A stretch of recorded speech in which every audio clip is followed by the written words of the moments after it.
स्वागत है आप सभी लोगों का मेरे चैनल साइंस टू टेक्नोलॉजी में। मैं अनुभव विपुल आप सभी लोगों का स्वागत करता हूं आज के शो फ्यूचर फ्राइडे में। आज हम लोग बात करेंगे कार एज ए सर्विस के बारे में, यानी कि कार का आप सब्सक्रिप्शन ले तो उसके बारे में आज समझते हैं। क्योंकि इससे पहले हमने बात किया था सेल्फ ड्राइविंग गाड़ी में जितने टेक्नोलॉजी लग रहे हैं, और हिसाब ये बना है कि सेल्फ ड्राइविंग गाड़ी आज नहीं तो कल आना ही है। भले इसमें टाइम लग जाए, भले इसमें समय लग जाए, दशक लग जाए, 2 दशक लग जाए, लेकिन गाड़ी आएगी ही। ट्रेन स्टेशन से खुल चुकी है। तो हिसाब ये बनता है कि ये होना ही है। इससे सबसे बड़ा असर पड़ेगा कि ट्रैवलिंग करना गाड़ी का इस्तेमाल करके बहुत आसान हो जाएगा। दूसरा, एक गाड़ी में 4 लोग जा सकें, और यहाँ मैं छोटी गाड़ी के बारे में बात कर रहा हूँ। कारण ये है कि अभी हमारी गाड़ी जितनी 4 सीटर कार होते हैं, टेक्निकली उसमें सिर्फ 3 लोग मतलब राइड कर रहे होता है और चौथा ड्राइवर होता है। तो आप राइड शेयरिंग के बारे में बात करें तो भी कंफर्टेबली अगर आप बात करना चाहें तो आप सिर्फ 3 लोग को ले जा सकते हैं। अगर ड्राइवरलेस कैब बन जाता है तो उसमें 4 रख सकते हैं। तो ये बहुत बड़ी बात है कि शहर में 4 लोगों का क्रू को अगर आप एक जगह से दूसरी जगह सफाई से आराम से ले जा सकते हैं, काफ़ी मदद होने वाला है। तो हिसाब तो ये सिंपल है कि सेल्फ ड्राइविंग गाड़ी इंडिया में भी आएगी। टाइम ज़रूर लगेगा। मैं 2050 से पहले तो एकदम होप भी नहीं कर रहा हूँ। टेस्टिंग भले हो जाए, लेकिन मैं उससे पहले तो होप भी नहीं कर रहा हूँ। टाइम लगेगा, लेकिन आ ज़रूर जाएगी। अब बात करते हैं इसका ज़रूरत क्या है कि हम लोग गाड़ी को एज ए सर्विस के तौर पे इस्तेमाल करने लगे, ना कि मतलब जो गाड़ी एक इक्विपमेंट है जो हम लोग खरीद रहे हैं। तो हिसाब ये मतलब हमारा शहर जो है, जो भी शहर हो, चाहे वो बेंगलोर हो, चाहे वो दिल्ली हो, चाहे वो कलकत्ता हो, चाहे कुछ भी हो, हैदराबाद ही क्यों ना हो, घूम फिर के हर जगह दुनिया के हर शहर का यही हालत हो गया कि सब पैक हो गए हैं। मतलब अब इसमें इससे ज़्यादा लोग नहीं रह पाते। और उसका सबसे बड़ा बॉटल ये नहीं है कि ज़मीन नहीं है या बिल्डिंग नहीं है, ये नहीं है कि ऑफिस नहीं है, जॉब्स नहीं है। मेन बॉर्डर लाके कि एक जगह से दूसरी जगह जाने में बहुत ज़्यादा समय बर्बाद होने लगा। जैसे कि जब मैं मुर्गेशपाली में रहता था, कोरमंगला जाने के लिए मुझे 2 बस चेंज करके जाने पड़ते थे। तो बहुत बड़ा टाइम का बर्बादी होता है उससे। और ये सभी लोगों के साथ है कि हर शहर में और कई जगह पे लोग मुंह खोल के बोलते हैं मुझे 2 घंटे सुबह जाने में लगते हैं और 2 घंटे आने में लगते हैं। समझिए दिन का 4 घंटा आपका बर्बाद हो जा रहा है। और ये कॉमन बात है, मैं लिख के दे सकता हूँ। आप लोग में से कुछ ना कुछ लोग जानते ही होंगे कि अरे इनके ये बड़े शहर में रहते हैं ना, इनका तो मतलब ये 2 घंटा तो मिनिमम जाता है ट्रैवल के लिए, एक जगह से दूसरी जगह जाने के लिए। तो हिसाब ये हो रहा है कि हम लोग चुप कर रहे हैं कि मतलब शहर में अब ज़्यादा लोगों को सफाई से नहीं रहा। और जो लोग हैं भी वो अब छोड़ने लग रहे हैं। खासकर कि जो पैंडेमिक आया उसके बाद जब ये हुआ कि वर्क फ्रॉम होम कर सकते हैं, तो जितने लोग निकल सकते थे निकल लिए, और जितने घर के होम टाउन में छोटे छोटे शहर में यहाँ ये था कि इंटरनेट मिलता था, निकल लिए, परमानेंटली निकल लिए। तो हिसाब ये बनता है कि इसकी ज़रूरत है कि हम लोगों को एक जगह से दूसरी जगह आसानी से ले जा सकें। और इस मामले में सेल्फ ड्राइविंग व्हीकल आज इंसानों से बहुत आगे चलेंगे, कोई डिस्कशन नहीं है। क्योंकि सेल्फ ड्राइविंग कार का एक रिस्पॉन्स टाइम और फोकस हमेशा परफेक्ट रहता है। दूसरा, मतलब थोड़ा सा भी अगर आप एडवांस जाते हैं तो गाड़ी टू गाड़ी कम्युनिकेशन होगा, यानी कि गाड़ी लेन टर्न करने वाली है, वो सिग्नल भी देगी, लेन टर्न करना शुरू करेगी, उससे पहले ही तो पीछे वाली गाड़ियों को पता चल जाएगा लेन टर्न होने वाला, वो थोड़ा सा स्लो कर लेंगे तो भैया तुम अपना जगह लेके करो। ब्रेक मारने वाला है, धड़धड़ा के चेन में मतलब समझिए 6-7 गाड़ी पहले तक सिग्नल पहुंच जाएगी, ब्रेक लगने वाला है आगे, सब लोग स्लो करो। मतलब लोगों को पता भी नहीं चले, आगे एक ने गाड़ी ने इमरजेंसी ब्रेक मारा, दूसरा गाड़ी सब आराम से साइड से होके हौले से निकल के चोक नहीं होगा। मतलब समझिए सिर्फ ड्राइविंग कंडीशंस के कारण ही लोगों का मतलब ये होता है, ट्रैफिक जाम हो जाता है, वो ख़त्म हो जाएगा। तो ये समझना बहुत ज़रूरी है। और हम लोग ड्राइविंग ऐसा चाहते हैं कि पॉइंट टू पॉइंट, जैसे कि मुझे मुर्गेशपालिया से कोरमंगला जाना है, तो मैं ऐसा नहीं चाहूँगा ना कि भैया मुर्गेशपालिया से दोमलूर में जाओ, दोमलूर से कोरमंगला जाओ। वो करना पड़ता था बस के लिए, सुबह सुबह नहीं मिलता था। एक ठो बस तक भगवान जाने मुझे कभी मिला ही नहीं 2-3 साल में। तो ऐसे करके पॉइंट टू पॉइंट करना हम लोग चाहेंगे ना, कि मैं अपने घर से निकला, ऑफिस गया, बीच में मुझे चेंज नहीं करना है। और बहुत लोग पब्लिक ट्रांसपोर्ट को नहीं यूज़ करते सिर्फ इसी कारण से कि भैया मैं एक जगह से जा रहा हूँ तो मुझे 2-3 जगह मतलब चेंज करना पड़ रहा है। प्लस फजीयत हो जाता है कि ठीक है यहाँ पे उतरो, दूसरे स्टॉप में जाओ, फिर देखो उसका बस है कि नहीं। तो ये सब फजीयत के कारण प्रैक्टिकल नहीं है कि आप ज़्यादा लोगों को कर सकें, और इसी कारण से सब लोग गाड़ी खरीदते हैं, और इसी कारण से कंजेशन और बुरा हो जाता है। तो ये समझना बेहद ज़रूरी है कि पॉइंट टू पॉइंट चाहिए हम लोग। कोई भी ट्रांसपोर्टेशन सर्विस जब तक पॉइंट टू पॉइंट नहीं हो, ये समस्या सॉल्व नहीं कर। इसीलिए मेट्रो हो चाहे वो बस सर्विसेज हो, ये सब ज़्यादा फायदेमंद नहीं साबित होता है। सिटी का कंजेशन तब भी आगे जाता रहता है। और कार्स इस मामले में सबसे प्रैक्टिकल हैं, क्योंकि कार्स इसी चीज़ के लिए बनाए गए हैं। कार्स का काम ही है पॉइंट टू पॉइंट ट्रैवल करना। तो अगर कार ऑटोमेटिक हो जाते हैं, अच्छे से चलने लगते हैं, स्मूथली चलते हैं, स्पीड बढ़ाने की ज़रूरत नहीं है। ये बात एकदम ध्यान से समझिए, स्पीड बढ़ाने की ज़रूरत नहीं है। एक्चुअली आप स्पीड घटा के भी ज़्यादा स्पीड से लोगों को इधर उधर कर सकते, कंजेशन आपको हटाना है। तो इसीलिए इसकी ज़रूरत है, ये ऑप्शनल नहीं है, ज़रूरत है। अब बात करते हैं ये होगा कैसे। तो हिसाब ये बनता है कि हमारी जितनी भी गाड़ियों का आप लेते हैं उसका आप एक एवरेज मारिए, तो बहुत बुरा कंडीशन आता है सारी गाड़ियों का। मतलब जनरली गाड़ी का 3 से 5% तक वो मतलब यूज होता है, बाकी सारा टाइम आइडलिंग करता है। कुछ कुछ केसेस में थोड़ा ज़्यादा जाता है। अब मैं बात नहीं कर रहा हूँ टैक्सी सर्विसेज की, मैं बात कर रहा हूँ पर्सनल व्हीकल्स के बारे में। जनरली वो सब या आपका गैराज में रहते हैं या पार्किंग स्पॉट में रहते हैं। मतलब अगर आप टोटल लाइफ स्पैन देखेंगे, गाड़ी को खरीदा गया और उसे स्क्रैप यार्ड में स्वाहा किया गया, उस दरमियान के बीच में ये कितना टाइम एक्चुअली चल रहा था, वो उसका टोटल लाइफ स्पैन का बहुत कम परसेंटेज होता है।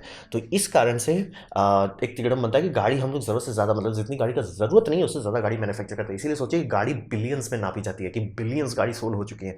अरे भैया उतने लोग नहीं है यूएस में जितनी गाड़ी है, ऐसा कैसे हो रहा है? क्योंकि ज़्यादा से ज़्यादा गाड़ी पार्किंग में रखा हुआ है, गैराज में रखा हुआ है, इसीलिए। और गाड़ियों की ज़रूरत जो है हमें 24/7 है।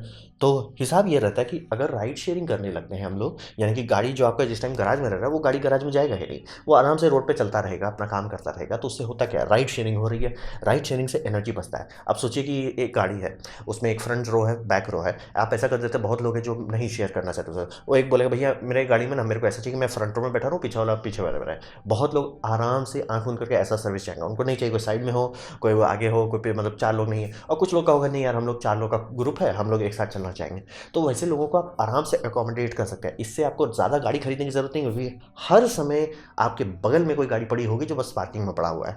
हर समय कहीं ना कहीं ये होता है। और आपको 200-300 मीटर भी नहीं जाना पड़ेगा। और ये मैं बात कर रहा हूँ छोटे मोटे शहर का। बड़े शहर में बात करेंगे तो निकलेंगे तो आपको अरे वो गाड़ी तो वहाँ से हिल भी नहीं किया है, एक हफ्ता में आपको दिख जाएगा। तो ये समझना बहुत ज़रूरी है। इसीलिए मैथमेटिकली पॉसिबल है कि गाड़ी का ज़रूरत तो हम लोग को 24/7 होता है।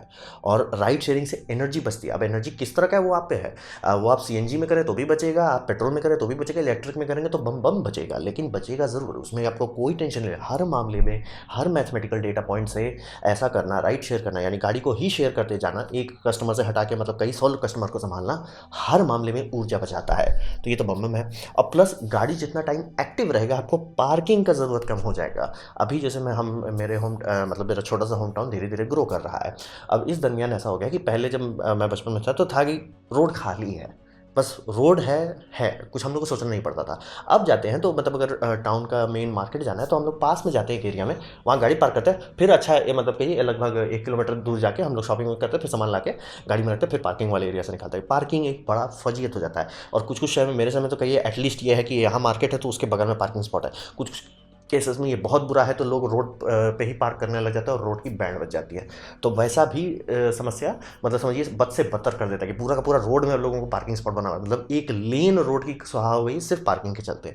तो वहाँ पे पार्किंग की ज़रूरत को कम कर देगा। क्यों? क्योंकि सारा गाड़ी चल रहा है, रुका हुआ नहीं है। जैसे कि आप ऑफिस में आए, अब आपका गाड़ी कुछ भी करके 3-4 घंटे तक शांत रहना है, तो उस टाइम अगर वो मान लिया 2-3 लोगों को राइड शेयर कर दिया, आराम से सेफली कर सकता है। पार्किंग स्पॉट उतना देर के लिए खाली रहा।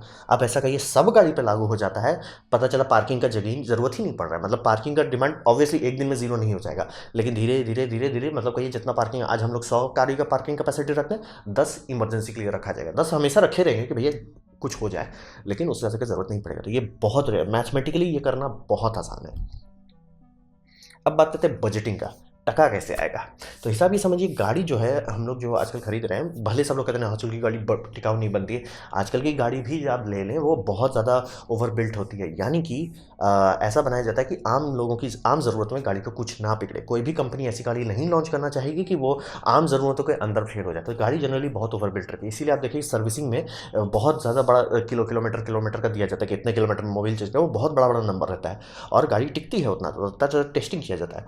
तो हिसाब ये रहता है कि नॉर्मल यूज़ में आप गाड़ी नहीं घिस पाते, और आधा से ज़्यादा टाइम जब आपका गाड़ी रुका हुआ तो घिसेगा क्या। मेरे केस में तो गाड़ी का सबसे बड़ा दिक्कत होता है भैया बैटरी बदलना पड़ता है बार बार, क्योंकि आइडलिंग बहुत हो जाता है।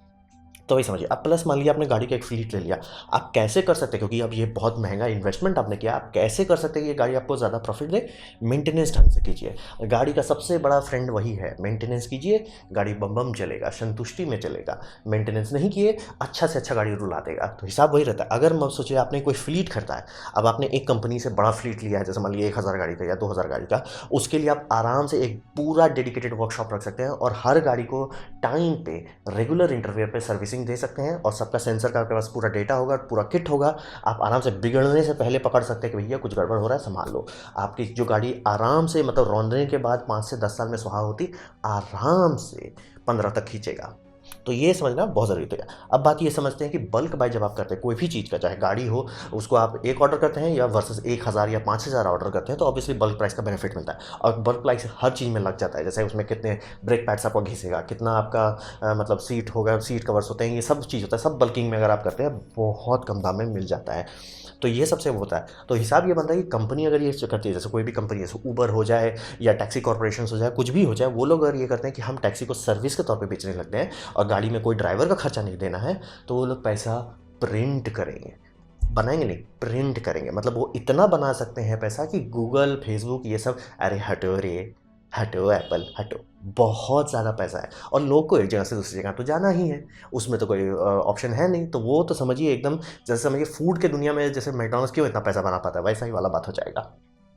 और लेकिन एक बात ज़रूर समझिए, ये आम आदमी के लिए, जो लोग इस सर्विस का इस्तेमाल करें, लॉन्ग रन में उनके लिए फ़ायदेमंद नहीं होगा, क्योंकि हम लोग अभी गाड़ी खरीदते हैं और जो लोग मेंटेन करते हैं अपनी गाड़ी को अच्छे से, मतलब ऐसा नहीं बोल रहा सर्विस सेंटर में जाके लुटवाना, मतलब चेक करते रहना हर चीज़ की क्या है कैसा है, कुछ भी आवाज़ और नहीं कर, क्योंकि मतलब एक गाड़ी का बंदे का रिक्वेस्ट, ये वर्ल्ड रिकॉर्ड है, कितना किलोमीटर चला, बहुत दूर चला चुका, मतलब आम गाड़ी से बहुत बहुत ज़्यादा, और गाड़ी से कुछ लीक नहीं हो रहा, क्यों? क्योंकि मेंटेन कर रहा है। तो वही बात है कि मेंटेन आप कीजिए, गाड़ी आराम से लंबा चलेगा। तो जो लोग वैसे करते हैं उनके केसेस में हमेशा ये होता है, गाड़ी खरीद के रख लेते हैं, एक बार बहुत बड़ा कॉस्ट होता है, प्लस मेंटेनेंस का भी टेंशन लेना, प्लस उसका मतलब समझ रहे हैं, उसके लिए जगह रखना, ये सब खर्चा पड़ता है। लेकिन ओवरऑल लाइफ स्पैन देखें तो 20 साल तक उनको वही सस्ता पड़ेगा। सब्सक्रिप्शन हमेशा लंबे दौर में आप देखेंगे तो आपको महंगा पड़ेगा, और एंड में, एंड ऑफ लाइफ होने पे, यानी कि आपका जो भी कॉन्ट्रैक्ट था, मान लीजिए 10 साल का कॉन्ट्रैक्ट था या 20 साल का कॉन्ट्रैक्ट था, एंड ऑफ लाइफ होने पे आप हमेशा, आपके पास कुछ नहीं आएगा, जबकि गाड़ी किस में आपके पास गाड़ी आएगा, और उसे आप चाहें तो स्क्रैप मेटल के तौर पर बेच सकते हैं और उससे भी आपको कुछ पैसा आ जाएगा, या सेकंड हैंड बेच सकते हैं, उससे भी कुछ पैसा आएगा। सर्विस के मामले में ऐसा कुछ नहीं होगा। तो ये समझना बेहद ज़रूरी है कि कस्टमर के तौर पे लॉन्ग रन में जो लोग सोचते हैं, 10 साल 20 साल सोचते हैं, उनके लिए फ़ायदेमंद नहीं होगा, लेकिन जो लोग 5 साल 6 साल, उनके लिए बम प्रॉफिट होगा। अब बात करते हैं इसके बारे में थोड़ा सा एथिक्स के मामले में। एथिक्स के मामले में ये समझिए कि आज की दुनिया जो हमारी चलती जा रही है, हम लोग अब घर भी नहीं खरीद पाते। और जो फ्लैट समझ रहे हैं, फ्लैट है नहीं आपका, क्योंकि फ्लैट आपका एक कंबाइंड ओनरशिप है। कंबाइंड ओनरशिप का फैंसी मतलब कोई कुछ नहीं ओन करता है, कुछ नहीं। और प्लस जैसे बिल्डिंग हो चुका है, ये हमारे फ्रेंड के साथ हो चुका है गुजरात में, कि वो बिल्डिंग थी अच्छी खासी थी, अच्छा बनाया, लेकिन उसका एक्सपायरी डेट आ गया। हर बिल्डिंग का एक्सपायरी डेट होता है, ये हम लोग नहीं सोचते हैं, क्योंकि ये बहुत नया कॉन्सेप्ट है इंडिया में। तो मतलब ये हम लोग के दिमाग में नहीं आता कि बिल्डिंग्स एक्सपायर करते हैं। हम लोग का था क्या, ज़मीन रहता था, ज़मीन में घर बनाए 200 साल 300 साल चलेगा। लेकिन फ्लैट के लिए जो आप बनाते हैं, वो सब बिल्डिंग बहुत अच्छा से बनाए थे तो भी 100 साल में उसे डिमोलिश किया जाएगा। पर कभी कभी पानी के केसेस में, फ्लडिंग व्लडिंग के केसेस में वो जल्दी डिमोलिश करना पड़ जाता है। तो ये बात हुआ नहीं। और अनलकीली ये लोग जो बिल्डिंग लिए थे, उसका डिमोलिशन का टाइम आ गया, और कुछ कारण से, भूकंप के कारण वो थोड़ा सा डैमेज हो गया था, तो उसे डिमोलिश करना था। अब उन सब लोगों को पता चला जितना पैसा दे के डाले थे वो सब कोई मतलब नहीं था। और फिर हमारे कुछ और फ्रेंड बैंगलोर में ज़मीन ये ले रहे थे, फ्लैट ले रहे थे, तो उन्होंने बोला कि ज़मीन का जितना, मतलब एक बड़ा सा प्लॉट है, उस प्लॉट में से उतना छोटा हिस्सा डिवाइड कर देंगे। मतलब कितने बिल्डिंग्स में कितने 60-70 से ज़्यादा लोग हैं, एक बड़ा सा प्लॉट ज़मीन लीजिए, उसका 60 हिस्सा करेंगे, कुछ नहीं बचेगा। तो हिसाब वही रहता है कि हम लोग अब घर भी नहीं ओन कर रहे। जो लोग ज़मीन खरीद के घर बना रहे हैं, उनके पास घर है, बाकी किसी के पास घर नहीं है। फिर आपका मूवीज़ के बारे में बात करें, पहले जैसे मेरे भैया खूब खरीदते थे कलकत्ता में, मूवी डिस्क खरीदता, मैं भी खरीदता था। तो मूवीज़ हो गई हमारे पास, वो है रखा हुआ है। अब वो 10 साल जब तक मैं उसे फिजिकली नहीं तोड़ता, वो है मेरे पास, या डैमेज नहीं हो जाता, तब तक वो है मेरे पास। मेरे पास एक फिजिकल कॉपी है एक मूवी का, जो मेरे से कोई खींच नहीं सकता। नेटफ्लिक्स, उसका तो कोई मतलब ही नहीं, क्योंकि जैसे मैं नेटफ्लिक्स में डॉक्टर देख रहा था, डॉक्टर हाउस देखता था, तो गायब हो गया, देखते देखते गायब हो गया। बहुत सारे के मैं म्यूज़िक स्ट्रीमिंग में सर्विसेज में कुछ म्यूज़िक सुनता था, गायब हो गया, कॉपीराइट का इशू आ गया, मतलब स्टूडियो चेंज करने लगे तो होने लगा। आप कुछ नहीं ओन कर रहे, तो ये तो मीडिया हो गया, हल्का फुल्का बात हो गया। घर तो एक इंपॉर्टेंट बात हो गया। अब घर तो छोड़िए, घर तो जा चुका है, लेकिन आप गाड़ी भी अगर आप ऐसा कर देते हैं, तो आप एक्चुअली, आपके पास है क्या? मोबाइल तो आपका है नहीं, क्योंकि मोबाइल तो डायरेक्ट गूगल कंट्रोल करता है या एप्पल कंट्रोल करता है। मोबाइल तो आपका है ही नहीं, और आम लोग को पता भी नहीं है कि मतलब सीधे सीधे कैसे कितना महंगा हो जाएगा फ़ोन अगर ये सब तिकड़म ना किया जाए। एक कंपनी है जिन्होंने कोशिश करे हर चीज़ ओपन सोर्स और डायरेक्ट बनाए, मतलब ड्राइवर लेवल तक जाके वो रखना चाह रहे कि कोई और कंट्रोल ना कर सके। एक फ़ोन का दाम आ रहा है समझिए $1000 के आसपास, और वो फ़ोन उतना परफॉर्मेंस भी नहीं दे सकता जितना आपका आईफोन दे सकता है, क्योंकि आईफोन हर चीज़ आपके कंट्रोल आपके हाथ से रहा है, एफिशिएंट दे रहा है आपको, लेकिन आप कंट्रोल गंवा रहे हैं। तो अगर हर चीज़ है, आपका मोबाइल, फिर आपका घर, फिर आपका गाड़ी, हर चीज़ अगर आप मतलब पैसा डाल रहे हैं और कोई चीज़ नहीं है आपके पास, तो आपके पास है क्या? तो ये एथिकली एक बड़ा सोचने वाली बात है। फिर ये समझिए कि कार जो लॉन्ग टर्म इन्वेस्टमेंट है, इसे भी अगर हम लोग शॉर्ट टर्म करने लगे, तो मतलब एक इंसानियत के लिए दिमाग में एक बहुत बड़ा साइड इफेक्ट हो रहा है। हम लोग छोटे से छोटे टाइम में सोच रहे हैं, लंबा टाइम नहीं खेल पा रहे, और इसीलिए हम लोग दुनिया को बद से बदतर कर दे रहे हैं, क्योंकि कोई लंबा गैम्बल नहीं खेल पा रहा कि भैया आज बीज रोपेंगे 20 साल बाद इसका पेड़ बनता है, 5 साल में नहीं बनता है। तो वो लॉन्ग टर्म थिंकिंग को जो शॉर्ट करते चले जाना कब तक सही रहेगा। फिर आप मोबिलिटी एक ऐसा चीज़ है जो आप चाहेंगे कि आपके हाथ में रहे, कभी भी आपको ज़रूरत पड़े, आपको ऐसा नहीं कि मैंने फ़ोन उठा के करना है, मेरे को ज़रूरत है, गैराज खोले निकले गाड़ी चले, आप चाहेंगे एम्बुलेंस पे हो। लेकिन कभी मान ली कुछ भी बुरा हुआ, एक्सीडेंट हुआ, अर्थक्वेक हुआ, मैं कुछ मतलब कोलैप्स लेवल की बात नहीं कर रहा हूँ, कुछ समझिए कुछ हो गया उस जगह पे, वहाँ पे आप क्या करेंगे। जैसे कि एग्जांपल के तौर पे हैम रेडियो का अभी भी क्यों बोलबाला है सब जगह है, क्योंकि जब भी भूकंप आता है, जब भी फ्लडिंग होती है, सबसे पहले मोबाइल स्वाहा हो जाता है और उसके बाद हैम रेडियो के पास सब पुलिस वाले जाते हैं, भैया प्लीज़ डेटा ट्रांसमिट करो, यहाँ इतने लोगों का आता पता चल गया है, इतने लोग अभी तक लापता हैं, समझिए। तो वही बात होता है कि कोर लेवल की टेक्नोलॉजी को अगर आप किसी दूसरे के कर देते हैं, आप एक बहुत बड़ा इंडिपेंडेंस गंवा रहे हैं और आपके पास कोई कंट्रोल नहीं रहेगा और 100% सेंट्रलाइज रहेगा। तो मान लीजिए कल को गवर्नमेंट बदल गई और गवर्नमेंट बोलती है ना एक काम करते ना, हम लोगों की ले लेते हैं, आप कुछ नहीं कर पाएंगे। तो ये थोड़ा एथिकली थोड़ा सा डायलेमा वाला सिचुएशन है कि कंफर्टेबल होगा, एनवायरनमेंट के लिए भी अच्छा होगा, लेकिन एक होता है ना कि कुछ थोड़ा ऐसे थोड़ा करके आप सब चीज़ गंवा दिए, ये वो वाला बात पे आ जाता है। इसीलिए एथिक्स के मामले में थोड़ा सा सोचने वाला बात होता है। मुझे सेल्फ ड्राइविंग गाड़ी से कोई दिक्कत नहीं, लेकिन गाड़ी को ऐसे सर्विस उस तौर पर इस्तेमाल करना, वो लाइन एक थोड़ा सा वो हो जाता है कि थोड़ा थोड़ा ज़्यादा हो रहा है। तो ये था मेरा प्रेजेंटेशन गाड़ी को एज ए सर्विस के तौर पे या सब्सक्रिप्शन के तौर पे इस्तेमाल करने के बारे में। उम्मीद करता हूँ आपको अच्छा लगा, कुछ सीखने को मिला, आपको समझ में आया हो। अगर ऐसा है लाइक कर दे, दोस्तों शेयर कर दे, उससे मेरा काफ़ी भला होगा।